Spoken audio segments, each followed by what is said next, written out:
Hello, everybody, and welcome back to Fresh Ink by Ultimate Autographs here in the Ultimate Autographs studio. RJ Carvis to my left, Adam Johnson to my right.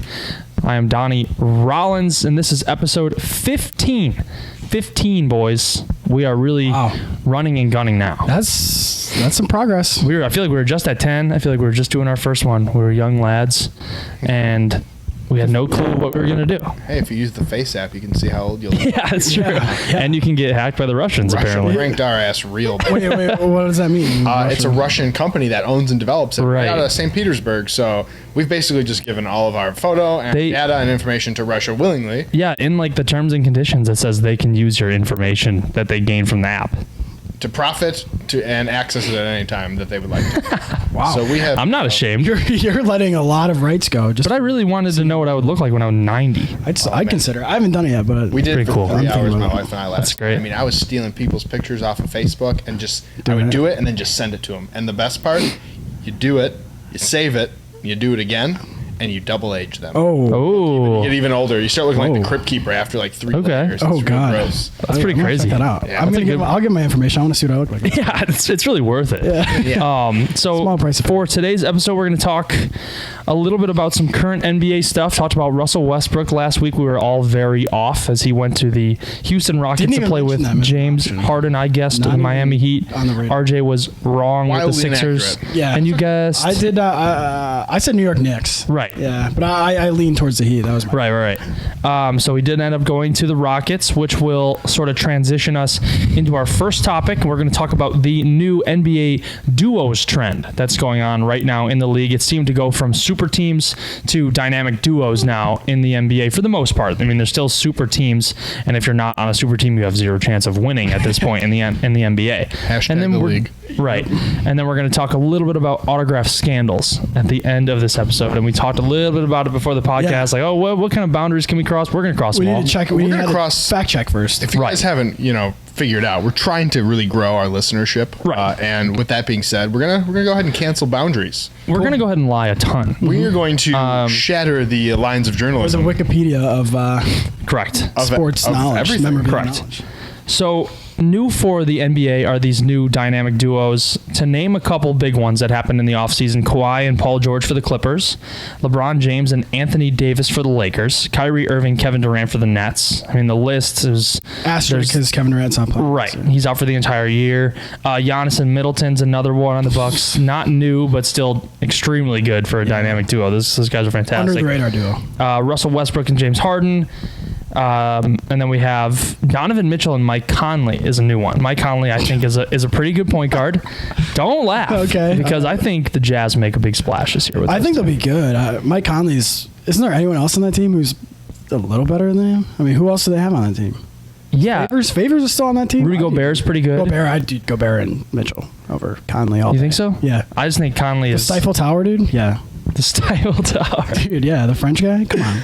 Yeah, he's also top 30 just because of his defense. Right. He gets snubbed on NBA Defensive Player of the Year pretty much every year. Right? Wasn't there a story like he cried or something? he actually cried because he wasn't all NBA defense or something. French are known criers. Yep, there you go. The Stifle Tower, by the way, great. Should have been on the nickname episode. Yes. That was a big miss on... That's your fault. That's your fault, Adam. I don't think about the Utah Jazz too much, I'll be honest with you. I don't think people think about maybe that's why I didn't I was going to say, the fact they're in Utah, that one made slip my mind. Pretty much rules you out of any notoriety. Yeah. So we're going to kind of chat about what duo now would be the best to have dual sign in item? The dual sign. I don't know if we talked about this in the past, dual sign.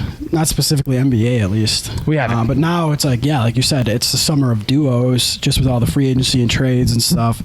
Now's the time to talk about it. I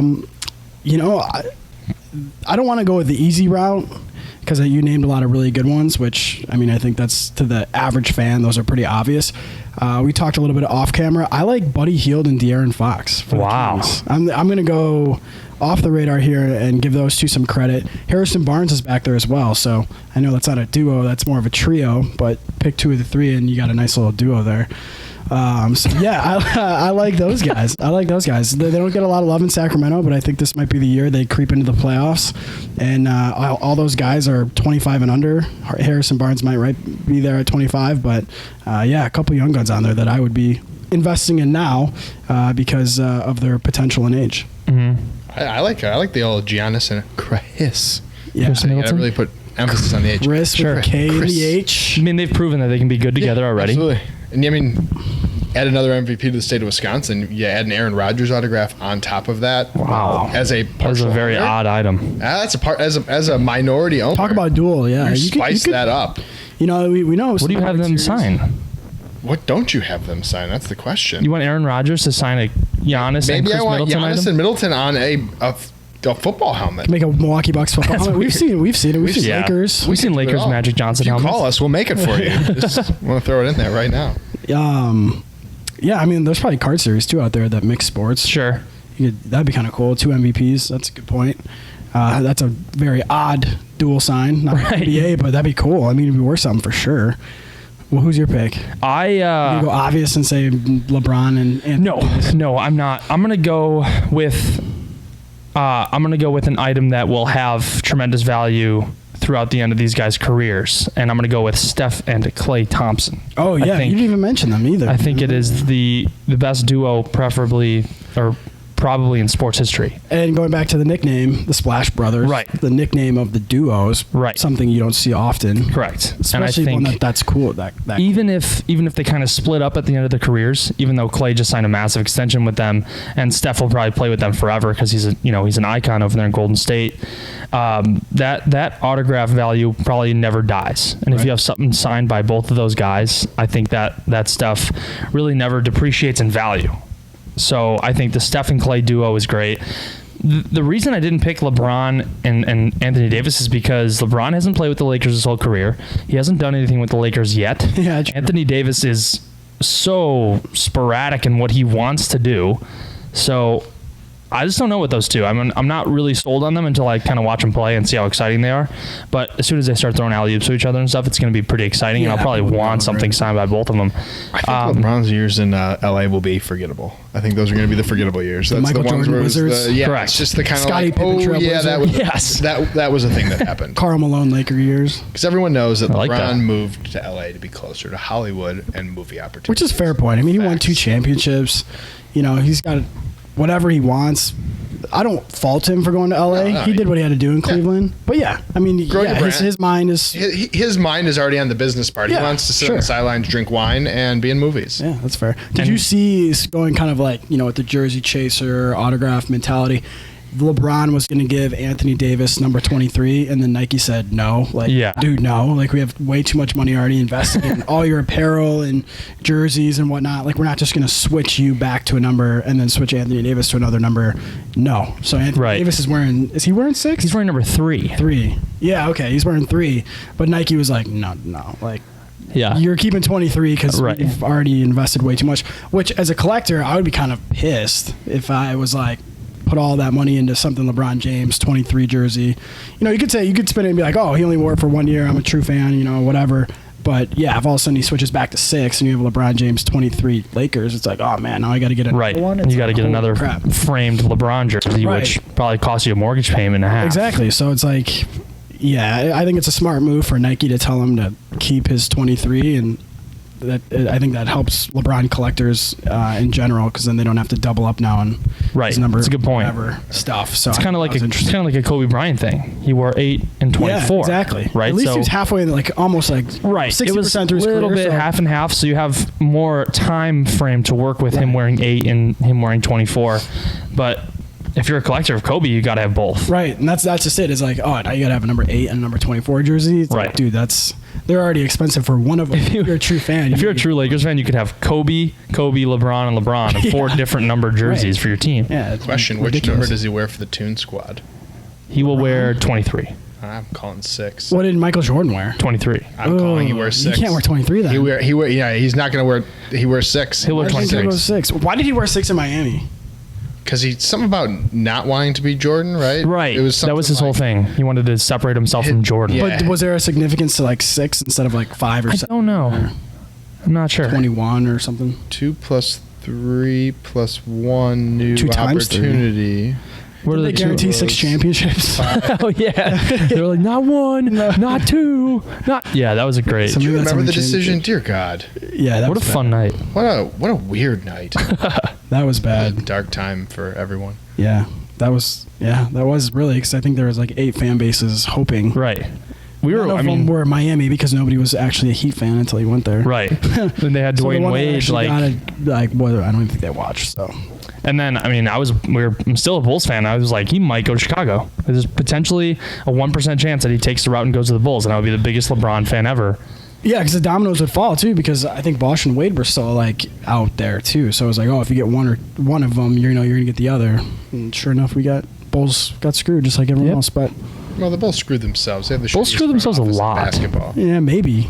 We'll see. They got young talent. I got faith in them now. Yeah, I don't like we'll the NBA that much, but I hate Garpax more than anything because that's a good duo. Sports team like horseshit. Yeah. Excuse my language. We'll beep it if we need to, but seriously, they are some of the worst front office executives on planet Earth. Yeah, it's a good duo. Sign basketball. No, I would throw that in the trash. Yeah. Bugs Bunny, Michael Jordan. That's a duo. It's tough. Hashtag Tough to get. Another kind of NBA duo that I want to see take off, might not have a ton of value right now. Had a little bit of value in cards last year. Jaren Jackson Jr. for the Memphis Grizzlies. Good guy to load up on if you're a basketball investor, collector kind of guy. Someone who could take off, shows extremely good potential. And then Ja Morant, their newest draft pick. Yeah, and if we're talking markets here, if you don't of course mind. We are, Adam. Memphis, small market, so it's not a huge chase city if you're talking cards or memorabilia. But I think those two are going to be pretty undeniable. They're going to be they're athletic. They're throwing, like you said earlier, alley-oops, whatever, in LA. I think Memphis is the team to watch with the explosiveness they're going to have between those two guys, and they're going to be good for a long time, considering both guys are under the age of 21. So. Memphis is another one. They're up there with Sacramento in my mind, with young guys to invest in now, to chase now, and then it'll pay off in the long run. Right. I mean, when you go into a break in a basketball team, you're usually chasing one guy or one big name. Pelicans too. It's like the three teams that nobody ever wanted in breaks is those three teams: Kings, Grizzlies, Pelicans. Now those are probably like the two more expensive teams. Correct. When it comes down to breaking, because Zion stuff will be through the roof. I think between a couple guys in Sacramento, they'll still be fairly low, if not in the middle with Fox and Heald, whatever. Again, not chase guys, but in the long potential run, guys. They might be something going to go. That might be a good value pick if we're talking breaks and where to throw your money. If you're doing basketball, Kings might be a good one for value depending on what the series is. I like that. And then Knicks, you have RJ Barrett, who I think may be the rookie of the year next year. Yeah, he's showing off in the summer league. He's showing off in the summer league. He's the only one that's playing, even though he's showing off. Zion's not playing. Right. Ja's not playing. Did Zion play though? He played the first quarter 2-3 games. He injured heel or something. He had full court press. He had the first his first point, 2 he points. Good. He just ripped it out of Kevin Knox. He tried to do too much a little bit in the beginning. He was shooting from the outside. And he was just trying too hard, and then but he quieted it down and he did what he did best and does best and just scores from the inside. So, do you think Barrett and Knox help pull the Knicks fans off the ledge, the proverbial or actual ledge? They're not going to be good. They're going to look good, but I don't think they'll win a lot of games. They're still too young. But Knox, I think, is a good player. Barrett for sure was in college. I don't see why he wouldn't be in the NBA. He's a scorer. Another good duo. Invest now. But they'll be bad, but they'll be a good bad team. They're a bad team with a ton of potential. Right. The Bulls were last year. If they can stay healthy and actually play together, unlike the Bulls were last year, then they might be not as bad as people think. I'm excited for the NBA season. Yeah, I mean, it's the first time in a long time where I'm like, okay, I can not watch until the end and see the Warriors and LeBron play in the finals. Right. Now it's as much of a crapshoot as it's ever been. I think with all the duos. I can't wait to see the Trailblazers against. Yeah, another really good duo. Yeah, Dame Dalla and CJ McCollum. Dame Dalla. That's his rapper name. Yeah, and I know him. Yeah, right. Me and him go. Yeah. We go back. Dame Dalla. And whatnot. Like Donnie a week or two? Or no, like way back. Donnie Dalla and Dame Dalla. Dame Donnie Dalla. Yeah. I like that. You're right. The NBA is going to be awesome this year. Finally, it's going to be competitive, and it'll be fun to watch for sure. A lot of young guys. One thing that I wanted to chat about with you guys, Russell Westbrook going to Houston, James Harden going to Houston. Where does Russell Westbrook's autograph value lay in Houston? because we didn't talk about Houston at all in the previous episode. We talked about Philly and our picks. Yeah. We never mentioned Houston even a little bit. Does his autograph value rise? No, isn't Houston? You can't get any lower coming from Oklahoma City that has one franchise. But he was probably the highest chase item in Oklahoma City. The only chase item. History.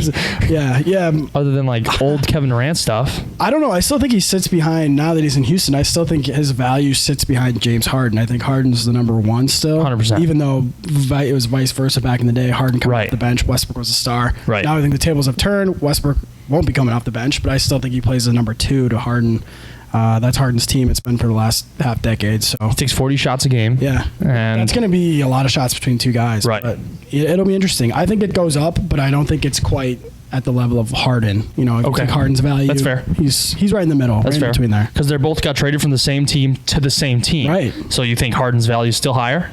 Yeah, I think so. Yeah, I mean, he's more established with that team. Because, I mean, they both won MVPs, but Harden won it 2 years ago. Westbrook, I think, was 3 years ago. Mm-hmm. Not that really makes a difference, but Harden's been the face of the Rockets being successful in the last decade. So why would that change now? I mean, Westbrook will definitely help. And, you know, we could be saying the opposite next season. Westbrook might be the 30-point game guy, and Harden might take a dip because of it, but I don't see that happening. Harden's a shot maker. I mean, Westbrook can shoot the three, but you can't teach or practice what Harden can do. Right, he can especially off the dribble. Flat out score. Yeah, 100%. Right. So unassisted buckets. I mean, the guy is a freak. Yeah, it'll be fun to watch. They're going to be a team to beat. Being an ASU alumni, I'm just biased as hell. That's right. It's the only time that program was. I went to approximately one game in my 3-year stint at Arizona State, as Harden left the year before I transferred. Okay. So I actually went to more games that year when I was visiting to get set up than I did the actual year, just because their program kind of went straight down. Oh yeah. It's tough to have a program. That's a good conference too. It usually is, but it hasn't been the last couple of years. But it's a deep conference. Arizona State's not a really basketball school. No. Even when Harden was there, they were. They have their moments, but U of A down south. It's hard its name. They're good. They're a basketball program. They're very good at basketball. It's hard to top them. They will be very good too down the road. So I think we kind of mentioned as much as we can about the duos and on the tangents that we usually get into. Those are usually fun. Well, those tangents. So, the next topic that I kind of wanted to chat about, autograph scandals. It happens. It really does. It's unfortunate. It happens all the time. It probably happens way more than we know. Any money-making industry, people are going to find a way to cheat the system. Correct. There's forgery everywhere you go. In money, autographs, I mean, those go hand in hand. So you might as well fake it till you make it. So we have a couple examples each, I believe. I think so. We kind of picked our favorites. Right, picked our favorites, our most notable autograph scandals that we can think of. I think they're all pretty recent. Yeah. Try to stay recent. RJ Carvis, you want to start us? Sure. Biggest, I guess this one hits a little. This is a local scandal from 2006. Okay. Involving Brett Favre. Oh, okay. I'm glad we didn't talk about this before, because I'm not familiar with this one. So you being a guy who's been up to Green Bay before, sure. Are you familiar with that, that whole little area? You probably went to some of those sports card shops in the area, right? Probably. I can think of a couple stores. Back behind the Hudson Center. Okay. The practice center was all sports marketing, or all sports collectibles, back 2006 or so. Okay, I might have. Gray-haired dude named Mike that ran the store, and his wife. My family. And I Mike. Mike. Yeah. He was well known in town, but we became friends with him and his wife Cindy, and they ran just a sports memorabilia shop. They had cool custom jerseys, autographs. They were next door neighbors to Donald Driver, so they'd have him in there doing some signings and stuff. Well, they were forging Brett Favre photos, only photos. So the rest of the stuff they sold, jerseys, helmets, things like that. Ooh. But they were forging signed framed photos. So were they forging the printing a photo with an automatic, a signature already on there, or were they adding the signature? They were adding the signatures. They had a printing shop in Milwaukee helping them out, another guy, and it was a federal. He was sentenced to 60 days in federal prison. Dang. And 4 years probation for it. See, that's to me it's crazy that a store like that would think they could get away with it, knowing that Brett Favre, sure he didn't live in Green Bay, and I'm sure he lived there, but not wasn't hanging out at the local card shop all the time. But it's like, man, you think it'd be like, because you always hear about Emmitt Smith and why he started Prova.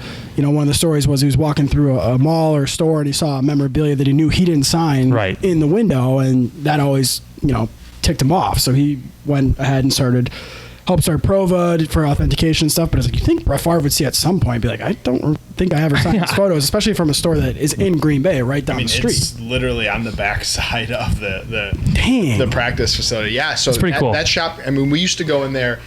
He was one of the guys that would make like the custom like Favre the red practice jersey and stuff, and I'd go in and get like unique jerseys to get signed, like because they were, you know, they would have one of their in-house stitchers do like cool custom stuff. So as a kid growing up, it was always fun. I'd go get some jerseys and stuff signed, and they were really nice. I'd get like a Donald Driver signed photo for my birthday with like an inscription to me on there, and it was just a shock going back there. I was 16 when we went back for training camp that year, and we went every year. And this, you know, the first thing we do is go to a shop, see what's new, see what's going on, and say hi to them. Store's closed. Ooh. We go to another Packer, like a local store in town, and we're just like, hey, what happened to Mike and Cindy's place? And like, oh, you didn't hear. And he grabbed an article, like a newspaper, and we're just like, oh shit. My gosh. Big time. But yeah, it's it's Brett Favre, especially with his likeness, autograph, and everything trademarked, and his authentication company. They went after him. Yeah, because he has his own hollow. Did you go to jail? 60 days in federal prison. 60 days? 60 days and 4 I could do 60 days. No, you can't. I could do 60 days. Oh, I love it. Oh my God.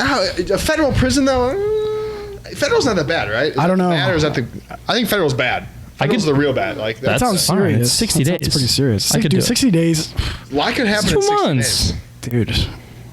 There's some shows out there. I mean, they're not going to put you to prison with like actual hard criminals, but I'm sure either way. And he had to pay back all the people that he. No, I would handwritten letters. I would rather do jail time. Really? To pay it back. I'd rather keep the money, Wisconsin. Go to jail. Don't take my money. You know, like, that's Wisconsin. Just keep this counterfeit money that I made. Yeah, that's Wisconsin. Handwritten apologies with the check. That is very Wisconsin. Funding them. That's pretty hefty of a fine. I mean, you got to pay every single person back. I don't know what the total quantity was, but I'm sure it was huge. I'm sure it was pretty substantial. On top of other fines, probably too, for forgery and whatnot. Because that store, I mean, if you look at you've been up there. If you look at like a day at training camp and how busy some of those crowds are, 6,000 to 10,000 daily going through there. A lot of people went through that shop.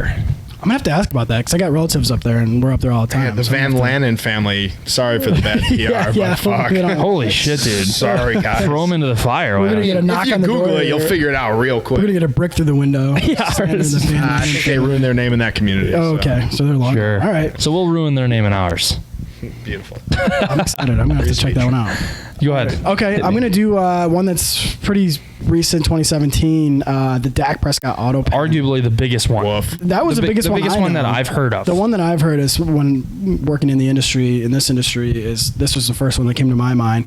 But yeah, he was using a auto pen, which I'm not too familiar with an auto pen, but it sounds like you sign something and then it just traces your hand motion to where it just translates that to whatever is being signed. It's pretty cool, actually. Yeah, it's kind of a cool piece of technology if you think about it. But he was using it to sign the stickers for Panini Prism, which, I mean, those stickers, again, I'm not totally 100% familiar with the process, but it sounds like the Players Association sends them to the players. The players are responsible for sending them back. I believe that's why a lot of times you'll see redemptions in there too, is because they don't get the stickers back in time from the athlete. So I believe that's one of the reasons you might see a redemption card. Again, I'm not 100% sure, but I'm pretty sure that's how it works. Anyway, he was sending using an auto pen to sign all the sticker sheets for Panini Prism Football. Was that his rookie year, 2016? 2016. What had to be, 3 years ago.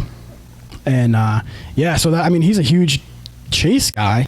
Cowboys obviously being the biggest well-known, probably collected franchise in the NFL. As a quarterback, a good quarterback, the rookie card's the one to go. Prism is also one of the ones that is more popular among collectors. You want that rookie card, especially the autograph. That's a huge scandal. So I think he got busted for that. Again, I don't know if it was him or his agent or how far it got into it. I'm sure he had something to do with it, but I mean, he still signs memorabilia and cards now, so it didn't seem to hurt him too bad. I don't know if anyone got in trouble, jail time, whatever, but I mean, it's scary to think about because a lot of the autographs you see in cards nowadays are on sticker, so you know how many of those are witnessed. You know, you assume most of them are, if not all of them are legitimate, but there's always questions like the Doncic. People question those stickers. It just says basically Lulu, and there's been rumors that it was his mom who signed him and stuff. But who knows? That's wild. That's the rumor. You gotta go with Panini. I mean, Panini's a legitimate good company. You trust them to give you the legitimate stuff. Could you imagine being like, Mom, can you sign all these for me? I mean, yeah, it's wild to think about, but I would ask. You would think that these guys, I mean, you see a lot of signatures now, especially with these young rookie guys. They're so quick. They're initials, basically. Yeah. So they're flying through it. So it's hard to prove legitimacy, but again, it's Panini guarantees it authentic, and they hit more than they have a lot more hits than they have misses, for sure. I mean, 99.9%. Right. So you got to trust it, but... And we understand it as much as anybody else. There's issues in the autograph business. I mean, not everything can be perfect. And the biggest thing is Panini came out and they corrected it. That's the best thing you do there. That's the best thing you do there. You just got to address it, and they addressed it, and they did a great job doing it. And so I mean, they're still going strong today. And I think some people have to realize, I guess not on the forgery part, you can't do that, but sure. In terms of like autographs being like initials now and a lot lazier, it's one of those things you have to realize as a fan, when you go to buy those, you're just not like, especially if you're buying something that's not a finished product that you're looking at already, you got to be okay with the fact that sometimes they're not good because their autograph actually just sucks. Right. Like they just have a legitimately bad autograph. Like not every guy signs flawlessly. Right. So that's true. One of those, like, I guess a lot of people have a hard time getting over that. Like, man, this is a terrible looking autograph. Looks like you didn't even try. It's like, there's a break in his signature, but it's like, yeah, because he didn't press down, hard enough, or it's like you get mad at the dealer or the company, and it's like, man, we can't hold the pen for him all the time. Right. So the end of the signature is a little bit faded. Right. That's because he was signing his name and just slipped it off the end of the helmet. It's tough. I mean, if it's smeared or scratched or, that's on the company, but if it's just a bad, more so we see it now, a bad signature, bad handwriting, it's like, that's the guy's auto, you gotta go with it. I mean, there's only so much the company can do. When you're telling him to pretty much sign his name. Go ahead, just write your name right there. Yeah, it's hard to tell an athlete, hey, can you make it better? Yeah, if that's your autograph. That's true. You really can't. And again, nowadays it's tough. I mean, they're getting shorter and shorter, but it's true. That's up to the athlete. You can't. Can you make that better? Right. Like, hey, I know you want to write your initials, but don't. Yeah.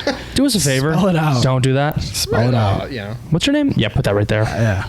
I have a couple smaller ones. Okay, cool. I looked up an article before we got on. I found some pretty good smaller ones that we can kind of chat individually about. The first one is Magic Johnson autographs on Jordan Swaggerty cards. So in 2010, this was the first high-profile mistake by Panini. The company, Lakers legend Magic Johnson, sticker autographs, and then were placed on Jordan Swaggerty Donruss Elite cards.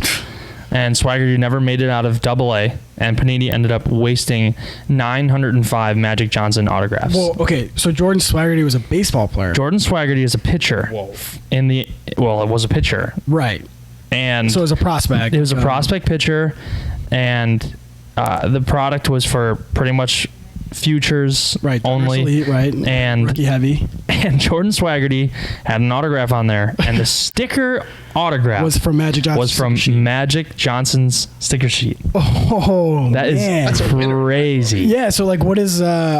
We should have done the eBay comps. I should have looked up what that was worth. Because I don't know which one I would rather have. I'm gonna do some. Pull the phone. I'm gonna do some live research. Yeah, if you could check it out. I'll read another one while you're getting that up. But how crazy is that, RJ? I mean, you pulled honestly, I'd keep it. I'd be very Magic Johnson's autograph doesn't look a ton like the name Magic Johnson.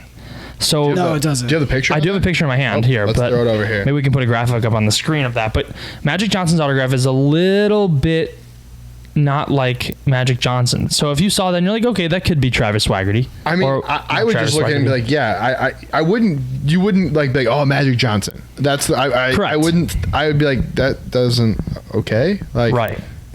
But they came forward and said that is actually Magic Johnson's on sticker autograph.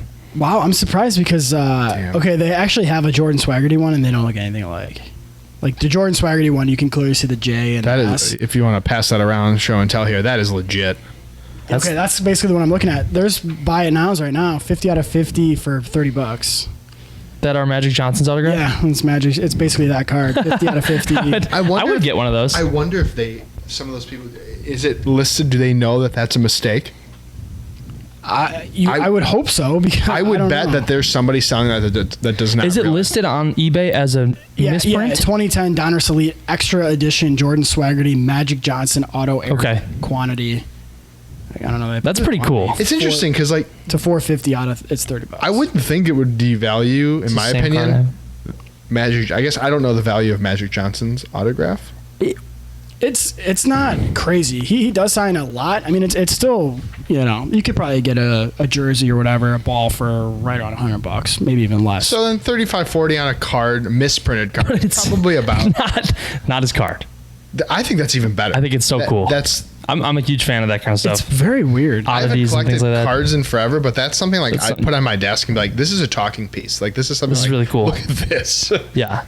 That's really cool. I'll kind of get into another one. There's I mean, look at this one though. I mean, I know the camera can't see it, but it's like that's on patch, and it says it's Magic Johnson. So I don't know. I don't know what I'm looking at on eBay. It's a patch auto, and it looks like it's like an on patch, but it has like the Arizona. He actually went to Arizona State Sun Devil like next to it. So I don't know what I'm looking at here, but yeah, that's a mess up. That's pretty cool. A huge lot. Can't imagine that Swaggerty was comparable in price to those stickers that Magic Johnson signs. Right. fun times. Another one is a dealer tells FBI card companies knowingly buy fake jerseys. So card companies knowingly buy fake jerseys. Sports memorabilia dealer pled guilty to mail fraud in 2012, sold bogus game-used jerseys to all prominent trading card manufacturers. Okay. Knowingly. This man acknowledged he was involved in dirtying up jerseys and gloves to make them look game-used. So that's not hard though. He would dirty the jerseys up and the gloves and sell them to top reputable companies that make cards and say they were game used. And the bad thing is that it's FBI, Panini America, Upper Deck, and Topps knew they were purchasing phony game used jerseys to put in their cards. See, I mean, it's so weird because, I mean, I'm a big card collector, and, you see the difference between there's player worn, which, Right. that's probably a guy, on their Panini rookie day where they wear the jersey for 3 hours and take photos. Right. That's player worn. Where game worn it is what it is. They wear it during a game. But yeah, I mean, there's no proof that, I mean, how do you know? Right. Like I can think of an Anthony Rizzo one. It's like a white napkin patch, but it's got some brown, dirt on there. But it's like, you could dirty that up. Right.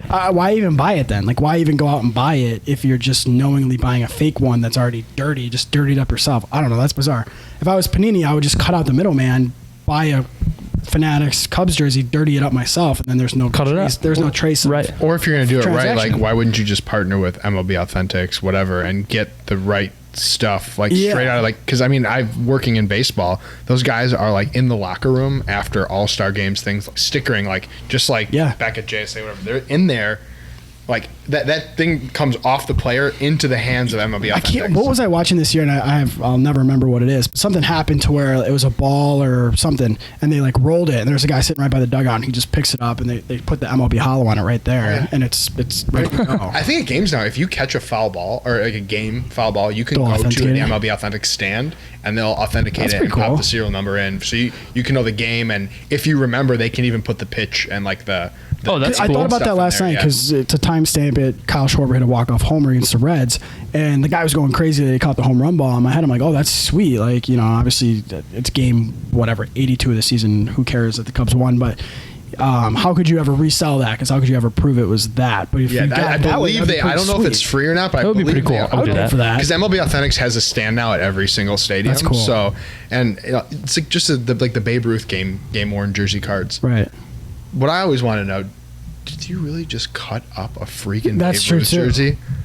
Just to put them in baseball cards? Maybe just the inside seam, they Maybe. undid it and cut a little bit, but did you really just hack absolutely up they do. Babe Ruth's freaking jersey? Absolutely. They say now That it's makes me sick. They say cards see aren't why. for kids anymore. Cards are for that. Correct. They might be But- cut up, but it's still a 4-figure card. If you Easy. put a Babe Ruth jersey into a set, someone will buy the entire set to get that one Babe Ruth jersey card. Yeah, that'll sell. They'll make more it makes on the sense set for the than company, the jersey. for the company Correct. financially. But yes, it is sad as a baseball Oh fan my that God, you're it's cutting up a Right. But I see why they're doing it as a Right. company. They'll sell so much more They'll just for that triple one the value, chase. Does anyone know, do they ever just like I said, unstitch the inside seam of something where they can preserve a jersey? They just cut some fabric out of it in places where no one would notice. I don't know. I mean, for the most part, all my relics, call them relics, patches, whatever. They're all pretty clean. I mean, it'd be like if I took a 1 inch by 1 inch square out of the shirt and put it in a card. It's usually pretty obvious. And the more colors in a patch or a relic,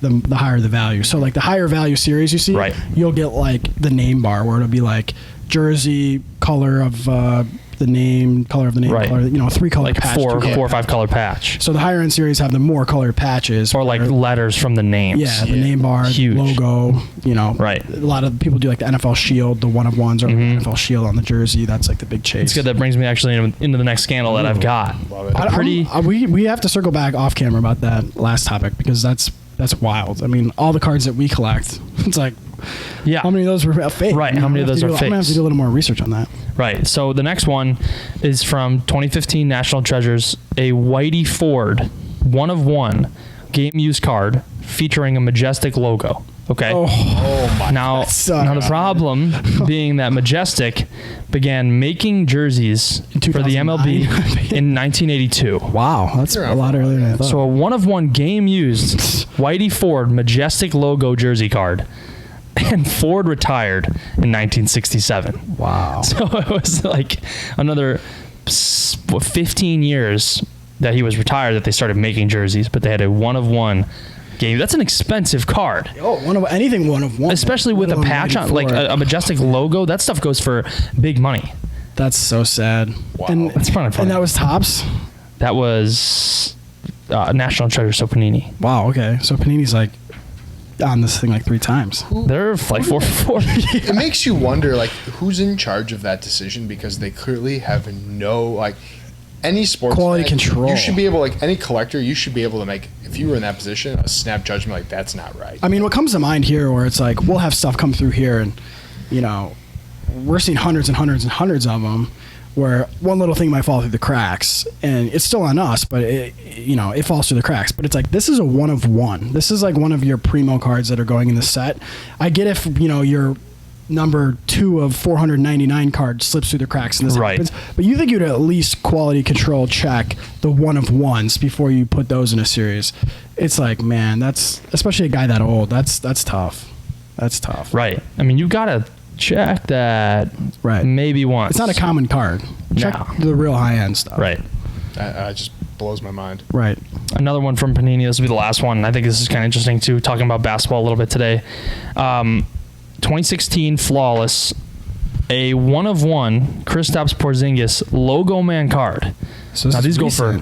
Yeah, Logo Man. It's like big money, Shield. like, it's like the huge money. Like that's the little logo. They're from the jersey. They're huge money, right? That's the chase. There was a 1-of-1 Kristaps Porzingis Flawless Logo Man rookie card found inside of a box of the wrong NBA product. Ooh. It came out of an immaculate collection, which is like a lower end. Yeah, it's a little bit lower end. Correct. Yeah. Exactly. So if you are breaking that product and people have the Knicks and the 1-of-1 comes out of the wrong product, that guy hit the lottery. Well, my question is, what happens if you're breaking that product, immaculate product, and you pull that? That's what I mean. That guy hit the lottery.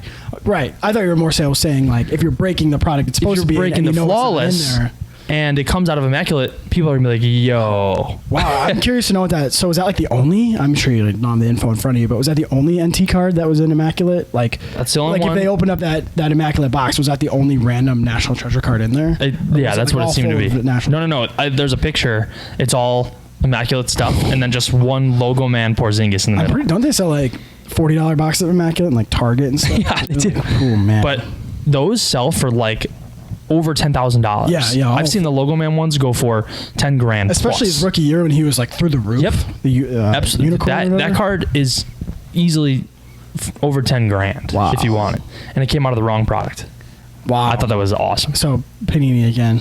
Yeah, Panini was. We named scandals. We were 5 for 5. You and I. Pretty clean. I mean, I think the most recent one was the DAC at 2017. Right. So they've people are getting doubled fired. down. Yeah, somebody that day. The worst one, I think, and it wasn't even that bad as far as like unethical, but it was putting the Magic Johnson stickers on. Yeah, that's no name picture. Yeah. That one's like, right. Oh, dude, the guy who didn't even make it out of AA has got Magic Johnson's autograph on the cards.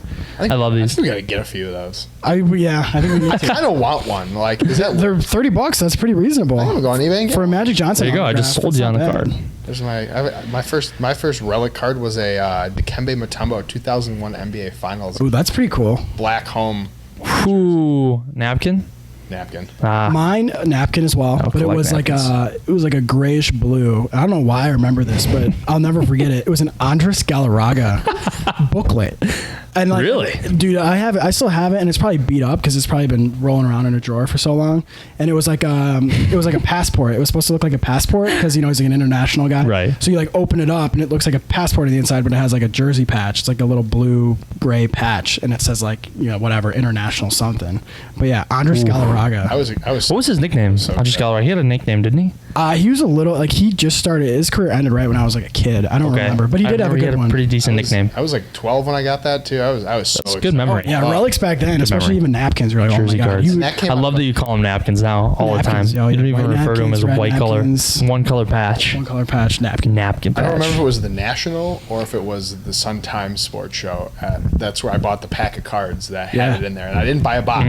I just bought a pack. And just got as a lucky. Sixers fan, That's was like, sick. That was pretty sweet. The one we didn't bring up, and we were talking about it off camera too, was I think I don't know. It had to be hockey. Someone who produces hockey, so either Upper Deck or Panini. Yeah. They did relic patch cards too, and it was like the wash tags like on the back of the jersey, Right. And a couple of them said Mitchell and Ness, and it's like, dude, they don't wear Mitchell and Ness on the ice, like Right. It was from that same jersey, and it said, I don't think it even said game. I think it was just player worn, but it was like Mitchell and Ness. It's like, oh, that's not player worn. That's not good. It's the only thing I can think of is recall doing all like those. some throwback jersey night. Right, but even then, it's like I don't think Mitchell and Ness produces the Adidas throwback jerseys. There's no way. They only produce replicas, I believe. Mitchell Ness doesn't even know. It was CCM was always back Right. even after. Right. I think when Nike had the NHL, CCM was still making the jerseys. The jerseys, that sounds right. Just That like sounds I mean, right. off topic, but if you like most NFL teams, their jerseys are made somewhere like in the area by like a local, like, so the Packers always say made in New Berlin, Wisconsin on the back of their jerseys, and it's a sewing shop that literally has Nike logos. Yeah, and so it's you like just a get subsidiary of fabric, it. like the fabric jersey, and you sew the Nike logos on. They sew every piece on. That's good. That's individually. smart. That's Because smart. when on Reebok Nike's went end. away, they really didn't give away that material. They just Right. stopped doing Reebok logos and added Nike logos to them. Interesting. I did not know that. But that's A lot smart. of good on facts Nike. in this episode. This is One of like, the most like I said, we're like the interesting. Wikipedia of. Yeah, I'm telling you, we're going to throw a lot of lies at you. We sure did. So, it pretty much wraps it up. Yeah, that was for great. episode That was a 15. good one. Learned a lot of stuff. Yeah. And, thanks for guys for listening. We appreciate gaining in views every single episode, starting to get more and more followers and feedback, and we really appreciate it. So we will see you guys next time for episode 16 of Fresh Ink. Boom.